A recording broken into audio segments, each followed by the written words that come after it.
ರೇಣುಕಾಸ್ವಾಮಿ ಕೊಲೆ ಪ್ರಕರಣದಲ್ಲಿ ಸಿಲುಕಿಕೊಂಡಿರುವ ನಟ ದರ್ಶನ್ ಮತ್ತು ಗ್ಯಾಂಗ್ಗೆ ಪ್ರದೋಷ್ ರೂಪದಲ್ಲಿ ಬಹುದೊಡ್ಡ ಆಘಾತ ಎದುರಾಗಿದೆ. ತನಗೆ ಇಡೀ ಕೊಲೆ ಪ್ರಕರಣದ ಪ್ರತಿಯೊಂದು ಸತ್ಯವೂ ಗೊತ್ತು. ಪ್ರಾಸಿಕ್ಯೂಷನ್ಗೆ ತಾನು ಸಂಪೂರ್ಣ ಮಾಹಿತಿ ನೀಡಲು ಸಿದ್ಧನಿದ್ದೇನೆ. ಹೀಗಾಗಿ ತನ್ನನ್ನು ಮಾಫಿ ಸಾಕ್ಷಿಯನ್ನಾಗಿ ಪರಿಗಣಿಸಬೇಕು ಅಂತ ಪ್ರದೋಷ್ ಕೋರ್ಟ್ಗೆ ಮನವಿ ಮಾಡಿದ್ದಾನೆ. ಅಷ್ಟಕ್ಕೂ ಪ್ರದೋಷ್ ತನ್ನ ಅರ್ಜಿಯಲ್ಲಿ ಬರೆದಿರೋ ಆ ಶಾಕಿಂಗ್ ವಿಚಾರಗಳೇನು ಗೊತ್ತಾ? ಅಂದು ರೇಣುಕಾಸ್ವಾಮಿ ಮೇಲೆ ಹಲ್ಲೆ ನಡೆದ ಪಟ್ಟಣಗೆರೆ ಶೆಡ್ನಲ್ಲಿ ತಾನು ಹಾಜರಿದ್ದಿದ್ದಾಗಿ ಪ್ರದೋಷ್ ಒಪ್ಪಿಕೊಂಡಿದ್ದಾನೆ.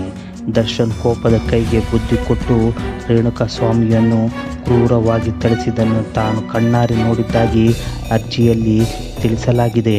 ರೇಣುಕಾಸ್ವಾಮಿ ಪವಿತ್ರ ಗೌಡಗೆ ಅಶ್ಲೀಲ ಸಂದೇಶ ಹಾಗೂ ಫೋಟೋಗಳನ್ನು ಕಳುಹಿಸಿದ್ದ ಅನ್ನೋ ವಿಷಯ ತಿಳಿದು ದರ್ಶನ್ ತೀವ್ರ ಆಕ್ರೋಶಗೊಂಡಿದ್ದರು. ಪಟ್ಟಣಗೆರೆ ಶೆಡ್ನಲ್ಲಿ ರೇಣುಕಾಸ್ವಾಮಿಗೆ ಕೆಟ್ಟ ಮಾತುಗಳಿಂದ ಬೈದ ದರ್ಶನ್ ಕೈಯಿಂದ ಹಲ್ಲೆ ನಡೆಸಿದ್ದರು. ಅಷ್ಟೇ ಅಲ್ಲ, ಪವಿತ್ರ ಗೌಡ ಕೈಯಿಂದ ರೇಣುಕಾಸ್ವಾಮಿಗೆ ಚಪ್ಪಲಿಯಿಂದ ಹೊಡೆಸಿದ್ದೇ ದರ್ಶನ್ ಅಂತ ಪ್ರದೋಷ್ ಅರ್ಜಿಯಲ್ಲಿ ಬಹಿರಂಗಪಡಿಸಿದ್ದಾನೆ. ಅಲ್ಲಿಗೆ ಆ ದೌರ್ಜನ್ಯ ಮುಗಿಯಲಿಲ್ಲ.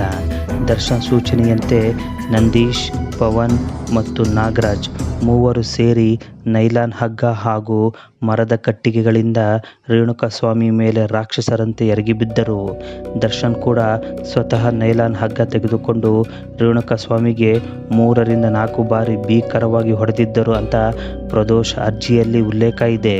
ಅಷ್ಟಕ್ಕೆ ಸಮಾಧಾನಗೊಳ್ಳದ ದರ್ಶನ್ ರೇಣುಕಾಸ್ವಾಮಿಯ ಎದೆ ಮತ್ತು ಕುತ್ತಿಗೆ ಭಾಗಕ್ಕೆ ಬೂಟು ಕಾಲಿನಿಂದ ಜೋರಾಗಿ ಒದ್ದಿದ್ದರು. ಈ ವೇಳೆ ಪ್ರದೋಷ್ ಹಲ್ಲೆಯನ್ನು ತಡೆಯಲು ಪ್ರಯತ್ನಿಸಿ ದರ್ಶನ್ ಅವರನ್ನು ಪಕ್ಕಕ್ಕೆ ಕರೆದೊಯ್ದಿದ್ದಾಗಿ ಅರ್ಜಿಯಲ್ಲಿ ಹೇಳಿದ್ದಾರೆ. ಆದರೆ ದರ್ಶನ್ ರೌದ್ರಾವತಾರ ತಾಳಿದ್ರಂತೆ.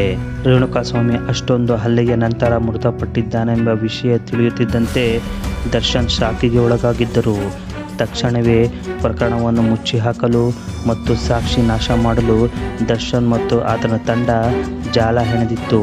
ಸಾಕ್ಷಿ ನಾಶಕ್ಕಾಗಿ ನಾಗರಾಜ್ಗೆ 5 ಲಕ್ಷ ರೂಪಾಯಿ ಹಾಗೂ ವಿನಯ್ಗೆ 10 ಲಕ್ಷ ರೂಪಾಯಿ ಹಣ ತಲುಪಿಸಲಾಯಿತು.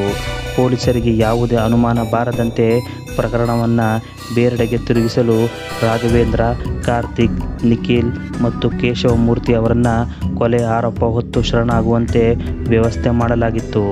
ನಂತರ ರೇಣುಕಾಸ್ವಾಮಿ ಶವವನ್ನು ಸ್ಕಾರ್ಪಿಯೋ ವಾಹನದಲ್ಲಿ ತಂದು ಸುಮ್ಮನಹಳ್ಳಿ ಜಂಕ್ಷನ್ ಬಳಿಯ ರಾಜಕಾಲುವೆಗೆ ಎಸೆದು ಸಾಕ್ಷಿ ಇಲ್ಲದಂತೆ ಮಾಡಲು ಯತ್ನಿಸಲಾಯಿತು. ಯಾವಾಗ ತನಗೆ ಸಹಾಯ ಮಾಡುವಂತೆ ದರ್ಶನ್ ಕೇಳಿದಾಗ ಅದಕ್ಕೆ ಪ್ರದೋಷ್ ಹಿಂಜರಿದನೋ ಆಗ ದರ್ಶನ್ ತನ್ನ ಬಳಿ ಇದ್ದ ಗನ್ನಿಂದ ಶೂಟ್ ಮಾಡಿಕೊಂಡು ಸಾಯುವುದಾಗಿ ಬೆದರಿಕೆ ಹಾಕಿದ್ದರಂತೆ. ನೀನು ನನಗೆ ಸಹಾಯ ಮಾಡದಿದ್ದರೆ ನಾನು ಗನ್ನಿಂದ ಶೂಟ್ ಮಾಡಿಕೊಂಡು ಸಾಯುತ್ತೇನೆ ಅಂತ ದರ್ಶನ್ ಹೆದರಿಸಿದ್ದರಿಂದ ತಾನು ಅಸಹಾಯಕನಾಗಿ ಬೇರೆ ದಾರಿ ಇಲ್ಲದೆ ದರ್ಶನ್ ಹೇಳಿದಂತೆ ಕೇಳಬೇಕಾಯಿತು ಅಂತ ಪ್ರದೋಷ್ ತನ್ನ ಅರ್ಜಿಯಲ್ಲಿ ಕಣ್ಣೀರಿನ ಕತೆ ತೆರೆದಿಟ್ಟಿದ್ದಾನೆ. ಈಗ ಪ್ರಶ್ನೆ ಇರೋದು ಒಂದೇ, ಆರೋಪಿ ಪ್ರದೋಷ್ನ ಈ ಮಾಫಿ ಸಾಕ್ಷಿಯ ಡೀಟೇಲ್ ದರ್ಶನ್ ಪಾಲಿಗೆ ಎಷ್ಟು ದೊಡ್ಡ ಮಟ್ಟದ ನೆಗೆಟಿವ್ ಆಗಲಿದೆ?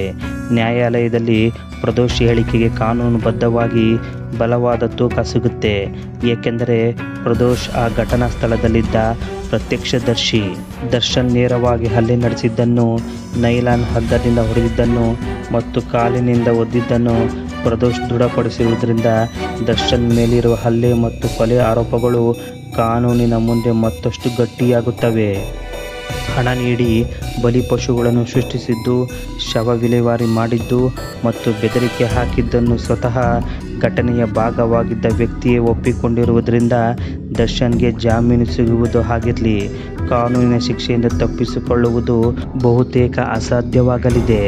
ಪ್ರದೋಷ್ ಹೇಳಿಕೆ ದರ್ಶನ್ ಅವರನ್ನು ಕೇವಲ ಪ್ರೇರಕನನ್ನಾಗಿ ಮಾತ್ರವಲ್ಲದೆ ಕೃತ್ಯದಲ್ಲಿ ನೇರವಾಗಿ ಭಾಗಿಯಾದ ಮುಖ್ಯ ಆರೋಪಿಯನ್ನಾಗಿ ಮಾಡುತ್ತದೆ. ಪ್ರದೋಷ್ ಸಲ್ಲಿಸಿರುವ ಈ ಅರ್ಜಿ ದರ್ಶನ್ ಪಾಲಿಗೆ ಸಿಡಿಲಿನಂತೆ ಎರಗಿದೆ. ತಾನು ಮಾಡದ ತಪ್ಪಿಗೆ ಸಿಕ್ಕಿಬಿದ್ದಿದ್ದೇನೆ ಅಂತ ಬಿಂಬಿಸಲು ಯತ್ನಿಸಿದ ದರ್ಶನ್ ಗ್ಯಾಂಗ್ಗೆ ಅವರದೇ ತಂಡದ ಆರೋಪಿ ಕೊಟ್ಟ ಈ ಬಿಗ್ ಟಕ್ಕರ್ ಇಡೀ ಪ್ರಕರಣಕ್ಕೆ ಪ್ರಮುಖ ತಿರುವು ನೀಡಿದೆ. ಕೋರ್ಟ್ ಪ್ರದೋಷ್ ಸಲ್ಲಿಸಿರುವ ಈ ಅರ್ಜಿಯನ್ನು ಪುರಸ್ಕರಿಸಿ ಮಾಫಿ ಸಾಕ್ಷಿಯನ್ನಾಗಿ ಸ್ವೀಕರಿಸಿದರೆ ದರ್ಶನ್ ಕಾನೂನಿನ ಕಪಿಮುಷ್ಟಿಯಿಂದ ಪಾರಾಗುವುದು ತೀರಾ ಕಷ್ಟ ಎನ್ನಲಾಗ್ತಾ ಇದೆ.